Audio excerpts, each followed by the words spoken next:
তারাপীঠ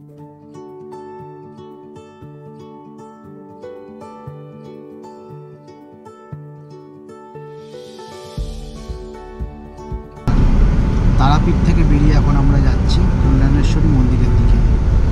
এখনও প্রায় 45 কিলোমিটারের রাস্তা বাকি, সময় লাগবে প্রায় 1 ঘন্টা।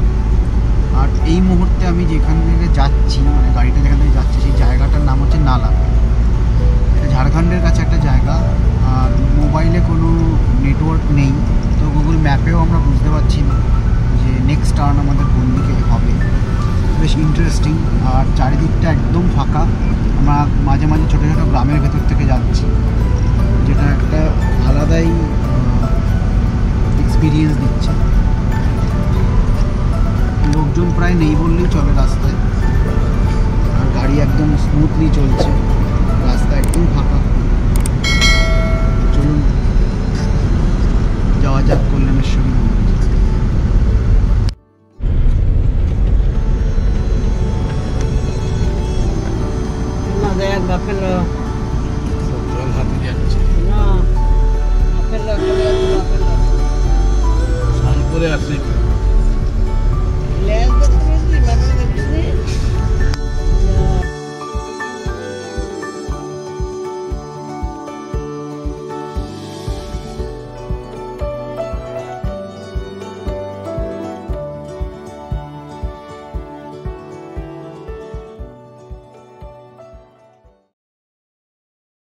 তো মোটামুটি ঘড়ির কাঁটায় 4টে বাজে, আর আমরা কোথাও কোনো হোটেল পাইনি, খাওয়ার কোনো জায়গা পাইনি।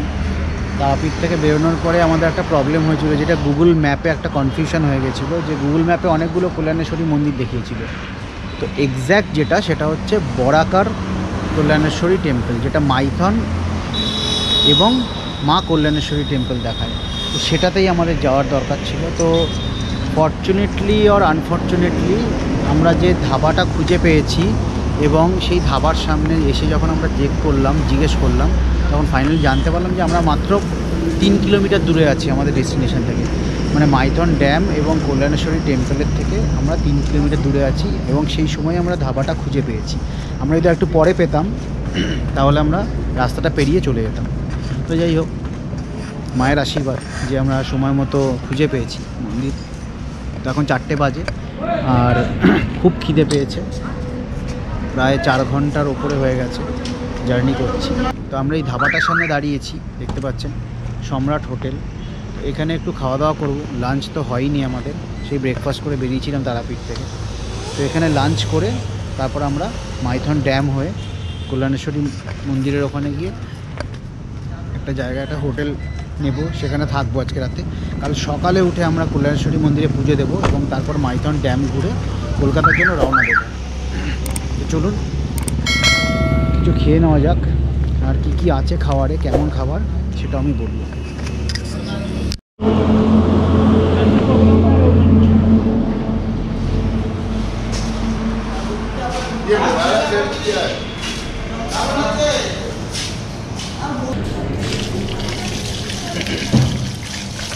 এখানে তো কেউ মাস্ক পরছেই না, আর বললো যে এখানে করোনা মরোনা এরকম কিছুই হয়নি।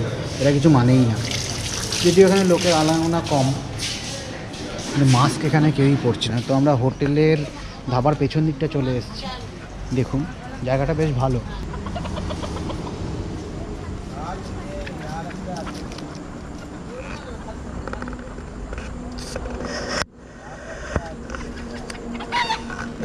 মোটামুটি যা সাইজ আছে, একটা যদি জম্পেস করে বানানো যায় না রাতের জন্য, হেভি হবে। এমনি সারাদিন খাওয়া দাওয়া হয়নি, খুব খিদে পেয়েছে, আর বলতে না বলতে একদম চলে এসছে খাবার। আমি এখানে থালি অর্ডার করেছিলাম, ভেজ থালির সাথে যেটা মাছ আছে সেটা ওখানে দিয়ে দে, ভাজা মাছ। এই হচ্ছে আমার থালি, চলে এসছে। তো বেশি দেরি না করে, খুব খিদে পেয়েছে দেখতেই পাচ্ছেন। ডাল, 2 রকম সবজি, একটা ভাজা মাছ, পাঁপড় আর ভাত। দেরি না করে খেয়ে নেই। কেমন হয়েছে ওটা এখন ইম্পর্টেন্ট না, যেটা এত খিদে পেয়েছে, খেতে হবে। বেশি দেরি না করে খেয়ে নিই, খেয়ে আবার ভিডিওটা কন্টিনিউ করছি।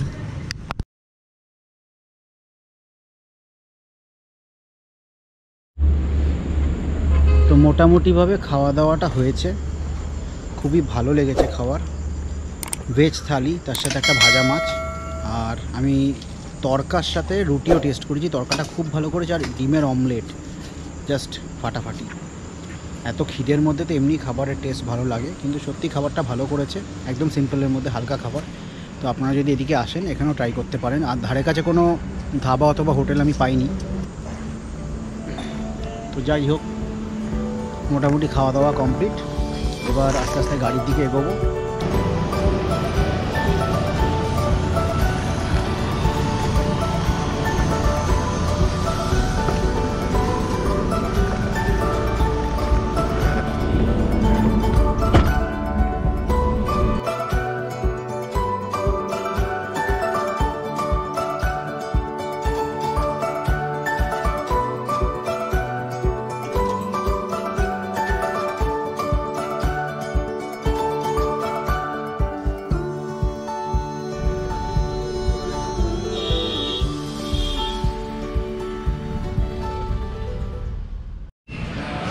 তো এখন আপাতত চেকিং করে নিয়েছি, আর এক রাতই থাকবো। তো এই হচ্ছে রুম। এখন আমি একটু রেস্ট করব, ফ্রেশ হবো, হয়ে রেস্ট করব, ডিনার করবো, তারপরে শুয়ে পড়বো। কালকে অনেক সকালে উঠবো, উঠে এই জায়গাটাকে একটু ঘুরে দেখবো। আমি প্রথমবার এসেছি, সেরকম একটা কিছু জানি না আশেপাশে কী আছে। মাইথন ড্যামেও যাব। তো আপাতত ভিডিওটা এই অবধি, কালকে সকালবেলা আবার ভিডিওটা কন্টিনিউ করবো। ততক্ষণ গুড নাইট।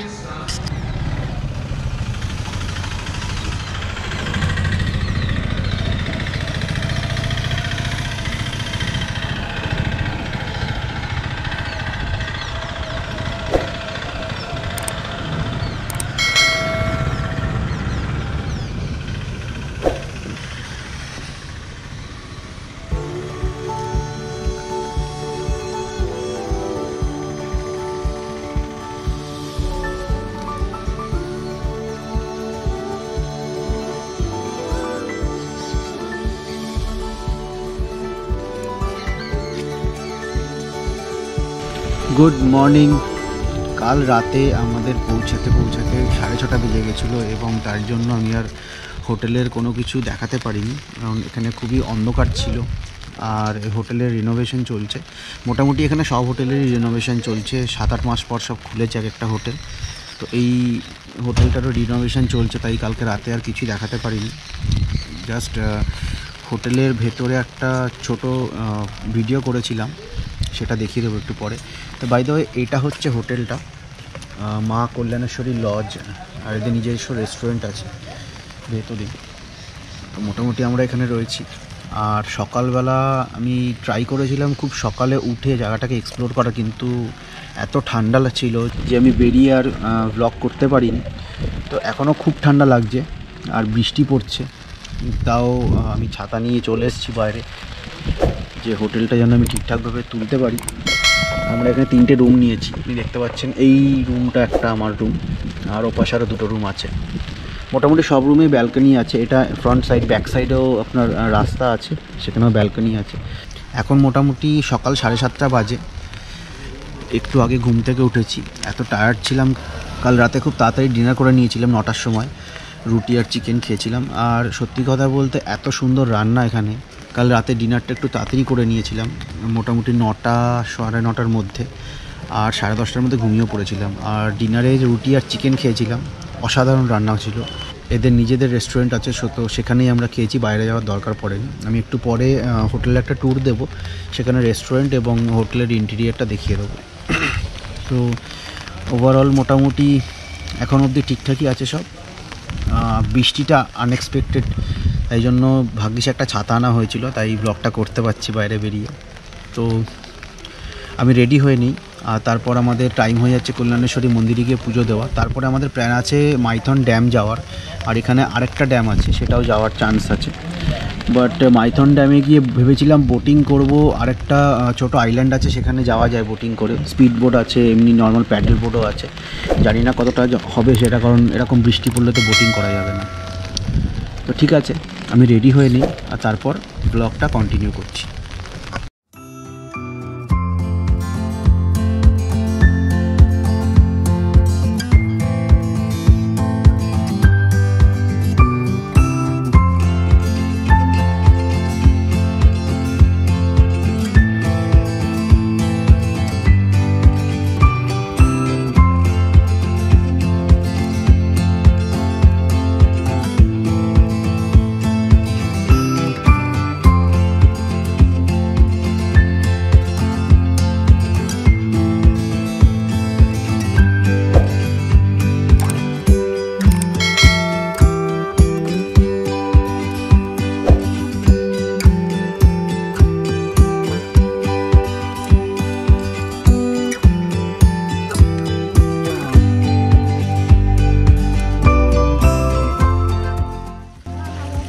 রেডি হয়ে বেরিয়ে পড়েছি কল্যাণেশ্বরী মন্দিরের উদ্দেশ্যে।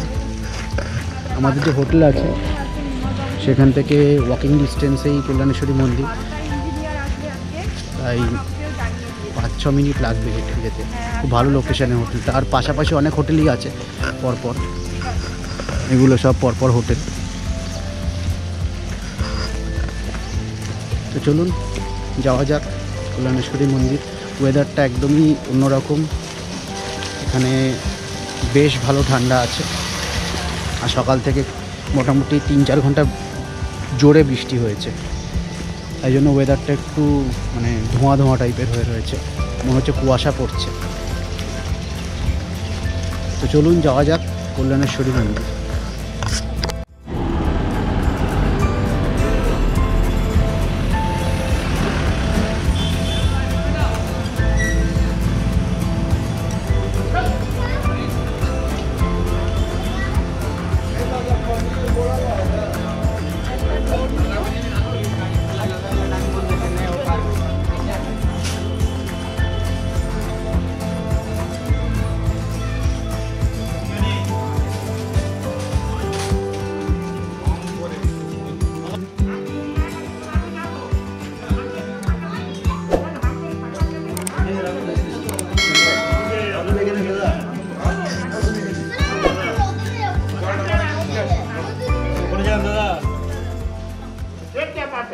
তো আমি পৌঁছে গেছি কল্যাণেশ্বরী মন্দিরের সামনে, আর এখানে আমাদের পুজোর সব সরঞ্জামগুলো নেওয়া হচ্ছে।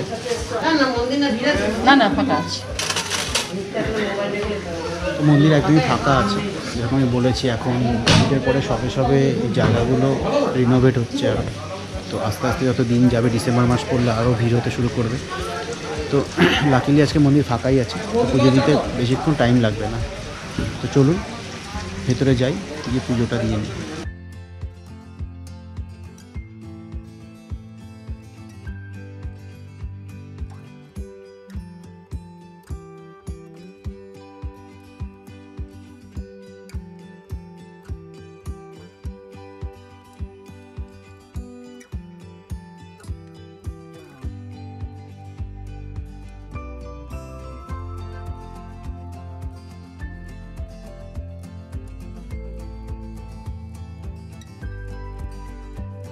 প্রায় 600 বছরেরও পুরনো এই কল্যাণেশ্বরী মন্দির সাধক দেবনাথ দেওঘরিয়া প্রতিষ্ঠা করেছিলেন এই মন্দির।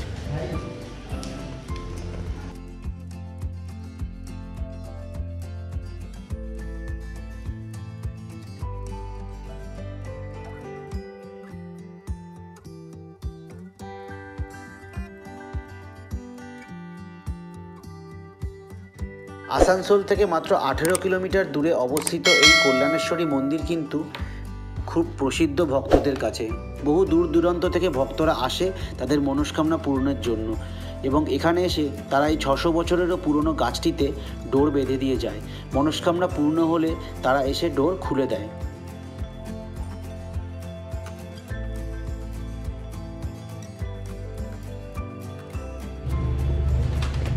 হ্যাঁ, যে কোনো জায়গায় বাঁধলেন, এখানে আসুন, বেঁধে আপনি জয় মা, যা কিছু কাজ করা হোক, আপদ বিপদ থেকে ছেলে আমার আয় উন্নতি একটু কাজে কর্মে যেন হয়, বাবার কাছে বলে দেয়। ওম বৃহস্পতি শুক্র যা কিছু কাজ সুখে শান্তিতে যেন জীবনটা কাটে।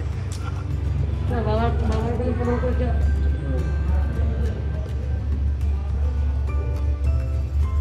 ওম বৃহস্পতি শুক্র লেখাপড়া করবি। হ্যাঁ, জয় মা, ডাক্তার হয়, পুলিশ হয়, দারোগা হয়। 600 বছর আগে এই মন্দির কিন্তু প্রতিষ্ঠিত হয়েছিল ঘন জঙ্গলের ভেতরে। তখন সেখানে বাঘ ছাড়াও আরও অনেক হিংস্র জন্তু জানোয়ার যাতায়াত করত, আর সেই জন্যই এই মন্দিরের রীতি হচ্ছে সন্ধ্যা আরতি এখানে দুপুরবেলা করা হয়। অর্থাৎ সন্ধে নামার আগেই সন্ধ্যা আরতি করে সাধক দেবনাথ দেওঘরিয়া মন্দিরে তালা দিয়ে চলে যেতেন, এবং পরদিন সকালে এসে আবার মন্দির খুলতেন। সেই 600 বছর পুরনো রীতি কিন্তু এখনও এখানে মানুষ মেনে থাকে। তাই জন্য এই মন্দিরে সন্ধ্যা আরতি হয় দুপুরবেলা।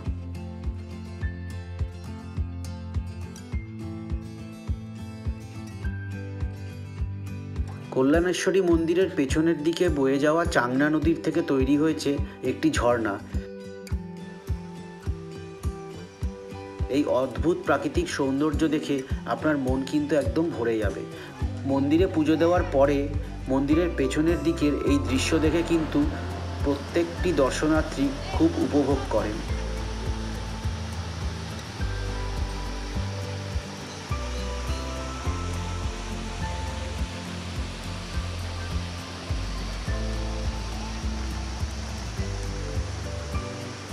ঝর্ণার কাছে যাওয়ার চেষ্টা করা যাক।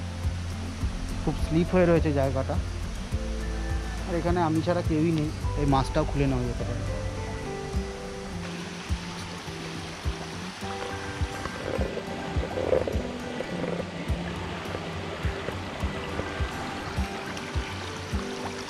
জল খুব একটা ঠান্ডা নয়, মোটামুটি। এর ওপর থেকেও যাওয়া যায়, দেখতেই পাচ্ছেন লোকজন সব তাদের নাম লিখে রেখে গেছে প্লাস সাইন দিয়ে।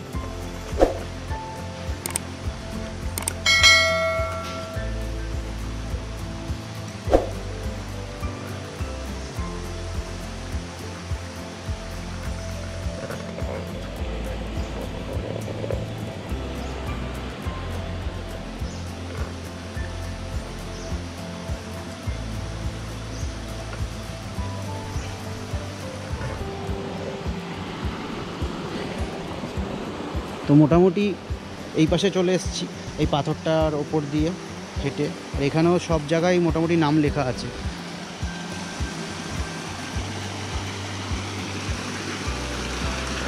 এখানে জলের স্রোতটা মোটামুটি একটু বেশি, দেখতেই পাচ্ছেন কীভাবে গাছের তলা দিয়ে জলটা বেরোচ্ছে এবং এখান থেকে পড়ছে।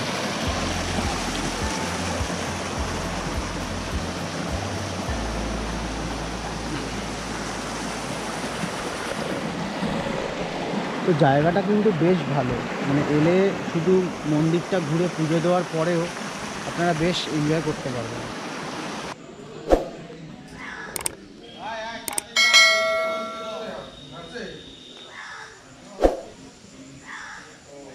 ব্রেকফাস্টের টাইম হয়ে গেছে আর আমরা চলে এসেছি একটা হোটেলে। তো কালকে লুচি খেয়ে অনেকের অসুবিধা হয়েছে, তাই জন্য আজকে প্লেন রুটি খাওয়ার প্ল্যান হয়েছে। এবার রুটিটা কিসের সাথে খাবো, আমরা দুটো জিনিস অর্ডার দিয়েছি, একটা হচ্ছে মিক্স ভেজ আর একটা হচ্ছে এগ মানে ডিমের ভুজিয়া, তার সাথে রুটি আর অমলেটও হতে পারে। ব্রেকফাস্ট চলে এসছে রুটির সাথে মিক্স ভেজ, এরপরে অমলেটও আসছে। এখানে কিন্তু যতক্ষণ মন্দির খোলা আছে ততক্ষণই সব দোকানগুলো খোলা থাকে, মানে মোটামুটি বিকেল 4টে-5টার পরে কিন্তু খাবারের দোকানগুলো বন্ধ হয়ে যায়। তখন যদি কেউ আসে তো যে হোটেলে আপনারা থাকবেন সেখানেই আপনার খাবারের ব্যবস্থা করতে হবে। এখন যেহেতু টুরিস্ট অনেক কম, সেজন্য বিকেলের পরে আর হোটেল কেউ খোলা রাখছে না। খাবারের টেস্ট মোটামুটি ভালোই।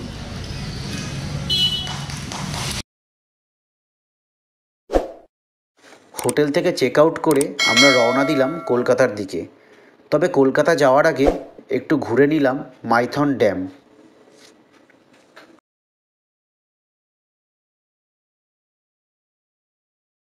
কল্যাণেশ্বরী মন্দিরের পুজো দেওয়ার পরে হোটেলে চেক আউট করে আমরা এখন এগিয়ে যাচ্ছি মাইথন ড্যামের দিকে।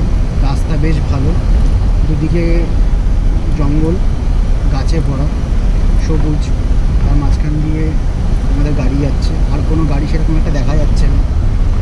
ওয়েদারও বেশ ভালো, সকালবেলা খুব ঠান্ডা লাগছিল, বৃষ্টি হয়েছিল, এখন বেশ রোদ উঠেছে। তো কিছুক্ষণের মধ্যে পৌঁছে যাবো ড্যামে।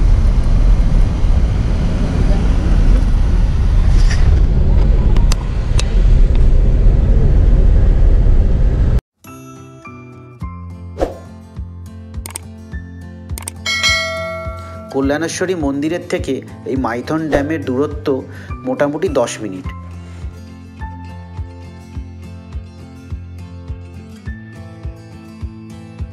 ছোট ছোট পাহাড়ে ঘেরা এই মাইথন ড্যামের চারিদিকের প্রাকৃতিক সৌন্দর্য অতুলনীয়। মাইথন ড্যামে এলে আপনি দেখতে পারবেন কিভাবে জল আটকে জলবিদ্যুৎ প্রকল্প দিয়ে বিদ্যুৎ তৈরি হচ্ছে।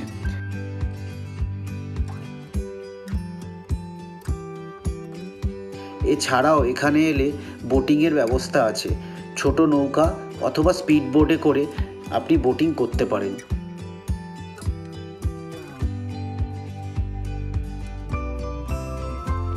স্পিড বোট সাধারণত 4 জন, 6 জন অথবা 8 জনের জন্য ভাড়া নেওয়া যেতে পারে। নৌকা অথবা স্পিড বোটে করে আপনি ঘুরে আসতে পারেন সবুজ দ্বীপ। নৌকা এবং স্পিড বোটের ভাড়া মোটামুটি 300 টাকা থেকে 800 টাকার মধ্যে।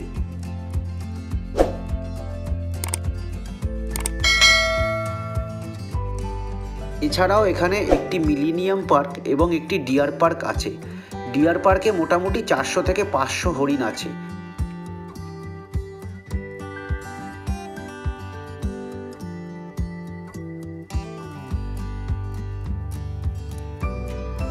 সপ্তাহের শেষে একদিন অথবা 2 দিনের ছুটি কাটাতে পরিবারের সকলকে নিয়ে মাইথন ড্যাম এবং কল্যাণেশ্বরী মন্দির ঘুরে যাওয়াই যেতে পারে।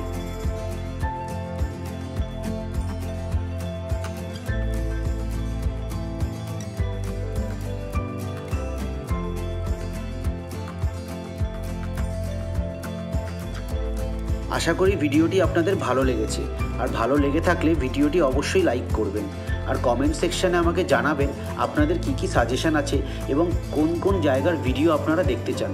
তাহলে আমি সেই জায়গার ভিডিও আপনাদের জন্য বানাবো। আর আপনি যদি আমার চ্যানেলে নতুন এসে থাকেন তাহলে আমার চ্যানেলকে সাবস্ক্রাইব করতে ভুলবেন না। তাহলে দেখা হচ্ছে পরের ভিডিওতে।